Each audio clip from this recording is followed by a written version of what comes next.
everybody. We are back. My first guest this evening is a comedian and an actor who has appeared in such films as The Nutty Professor and Con Air. Now, beginning this Friday, you can see him in the new film Blue Streak. Please welcome our friend Dave Chappelle.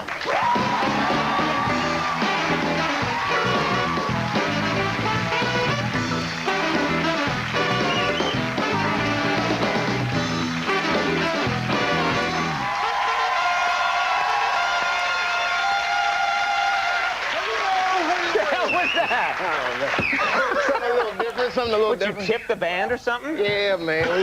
Man, what was that? Kicking it backstage. How are you? I'm great, man. It's good to be back here. Very nice. We always love it when you come on the show. Yeah, man. Taking me a little break from show business. Yeah? Oh, yeah. Thank you.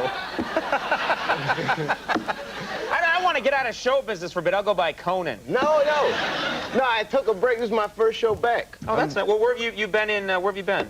Well, I went to Ohio. I was actually house shopping there. Oh. Mm-hmm. You're from there? What? No. What? You're. Well, my dad used to live there. I lived there for like 3 years. Mm-hmm. And it's a nice place. Like a lot of my friends, I tell them I was looking for a house in Ohio, and you know, the brothers be like, Ohio. Ain't nothing in Ohio but corn and white folks. That's what they say. But they don't know that Ohio is not what they think it is. Ohio has a tradition of very cool white people. This is very true. In the 1800s, an abolitionist state. So a lot of white people helped blacks escape from slavery in Ohio. Oh, cool. Yeah, that's true. That's a very good thing. Yeah, as a matter of fact, some of them still have blacks in their basement. Like, hey, you guys keep doing laundry, we'll tell you when the coast is clear. That's funny. Well, we had talked, I remember talking to you once, and I thought you said you were from Washington, D.C. Oh, I am from D.C. Okay. Which I love very much, but I don't go back that much. No. Nah. Huh. It's too much trouble. I mean, you know, I see my old friends, and then, yeah, as you go back to your old neighborhood, hey, what's up, Dave? We proud of you, man. We seen you on this, we seen you on that, man. You're doing real good, man. We getting ready to go kill somebody. You want to come? You know what I mean? Oh. No, you're changing, Dave. You're changing. That's too much pressure for me, fellas. You know, I mean, I like the city. I miss D.C. Yeah. Party town. Oh, really? You like it? Marion Barry, I mean, party town. It's a party town. Do you bring friends with you when you go? Do you bring any of your pals back to D.C. to visit? Yeah. Well, you know, it's funny, man. I went back home with some of my friends. These are white guys that I met. Mm-hmm. Very nice guys. And we were going through the ghetto one night, and they were real scared. I could tell they were, like, nervous. Well, how could you tell? Because they said, Dave, I'm nervous. It might be a sign, yeah. Yeah. And you know, and the guy looked at me and goes, is this area cool? Like, it's the ghetto for me, too, man. I'm scared, you know. You know what I mean? Oh, in a Lexus, this is horrifying. Come on, man. Lock them doors, roll up the windows. Because you see things in the ghetto that, you know, you're not going to be able to get out your head easily. Now, this particular night, it was late. It was probably about 2 in the morning. And this was weird. There was a baby standing on the corner. At 2 in the morning, there's no parents around him or nothing. There's a baby, which isn't really funny. Right. It's kind of sad. Right. Because I wanted to help the baby, but I was like, I don't trust you either. The old baby on the corner trick, eh? Things have gotten bad. When you can't. Well, you had a scary thing happen to you recently that I want to bring up, which is you had a break-in. Almost. They didn't actually get inside, or what? Thank good, because they heard me, like, stirring around the house, so they knew I was home. They took off. But that was scary, man. I almost had to call the police. That's the scary part, calling the police, you know? Oh, really? Yeah, I don't like, you know, not that I don't like police per se, it's just that I don't like calling 911, because they tape those phone calls. Did you know that? Yeah, they tape them, and you hear them sometimes, the 911 calls. Yeah, on the news. I want something bad to happen to me. They play my 911 tape on the news. If I say anything if I'm scared, you know, it could ruin me. Really? You watch the news, we have Mike Johnson on the scene.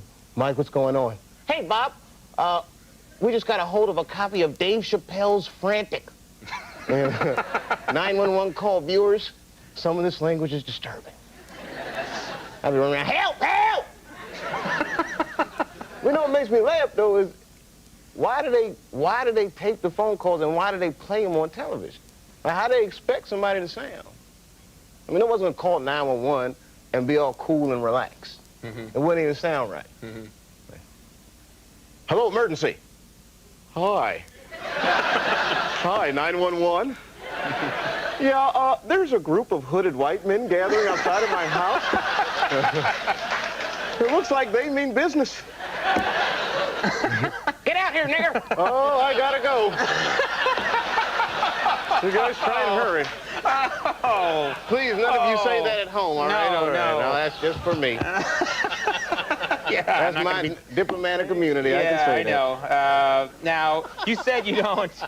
You said you do have a problem with the cops, or you don't have a problem with the cops. I mean, what is your feeling about, you know, policemen when they pull you over or anything like that? Is it? Well, it's not that I dislike police. I'm just very scared of police. As I got older, I realized I think it's kind of a racial thing, like blacks and police are almost natural enemies. In a way, not enemies, but it's just different for us. Like I didn't notice that. Like one time I was driving. This is when I was with my friends, the white dudes I was thinking about 2 jokes ago. So we're driving. Is that how we're keeping track? Yeah. All right. But I'm not driving. This guy's driving. And he's driving crazy, man. I mean, like 2 lanes, driving in the middle, hopping the median, all kinds of crazy stuff. And the police pulled us over. He wasn't even scared. He didn't even turn his radio down. You know, music's blasting. You know, we're not gonna take it.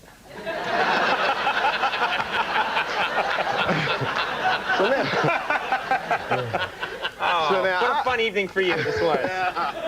I'm horrified at this point. And he says, "Don't worry, Dave. Just let me do the talking." So, you know what he said to the guy. This is ultimately what he said. This is almost a direct quote. He says, "I'm sorry, officer. I didn't know I couldn't do that." That's when I knew there was some kind of racial discrepancy, because a black man can never pretend he does not know the law. That would not wash in any court in the land, buddy. Trust me. If I even start to do something wrong, an old black man will jump out of nowhere like, "Brother, don't do that. That's 5 to 10. They just hop out of anywhere? Yeah. We know the laws. We know the penalties, buddy. Well, you know, we're lucky to have you here tonight because you travel around a lot. You're constantly on the road. You watch a lot of TV. Are you up for the new shows? Do you know what's coming on? Now, you know what I heard they're making is a new Family Feud. I saw that on this show last night. They had Louis Anderson. Yeah, it's going to be an all-new Family Feud. There was the old one with Richard Dawson, and... I didn't like the old one. I liked it, but it was like, that was a racially biased game show, don't you think? Like, who are they asking these surveys? Don't you see a little discrepancy there? Be like, I don't quite remember, but I'm not the guy to ask, you know. Well, they always have like a black family on, and it's a white family, and they play each other. There's always something a little subtle about that. And then they'll ask these questions like, name something that you'll find on your Thanksgiving dinner table. The Joneses. Chitlins. Good answer, good answer, good answer. Of course. The Wilczek's cranberry sauce, #1 answer. Like, come on, man. Then they'll do something else, be like, name something you have in your medicine cabinet. The Wilczek's aspirin, #2 answer. The Joneses. See, that's funny to me because I don't have anything in my medicine cabinet. The Joneses is me in this particular joke. I'm not saying that black people don't use medicine. I don't use medicine. You just don't use it, huh? Nah, I don't like medicine. I go to like the health food stores and drink teas and herbs and stuff like that. Oh, well, you're going to die then.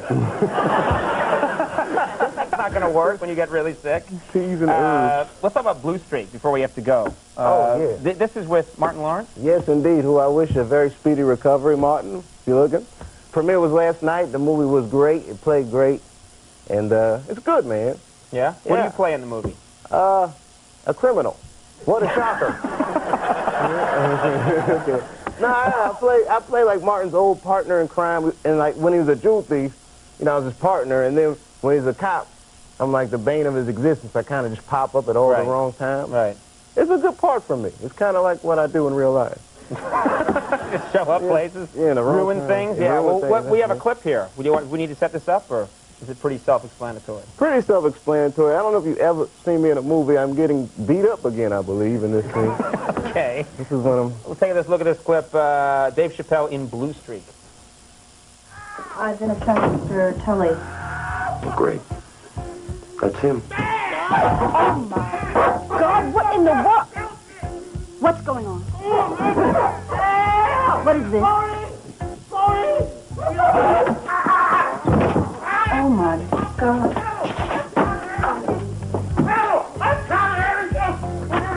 Take your hands off my client. There's no use. He ain't talking. That's because you have your hand over his mouth. Looks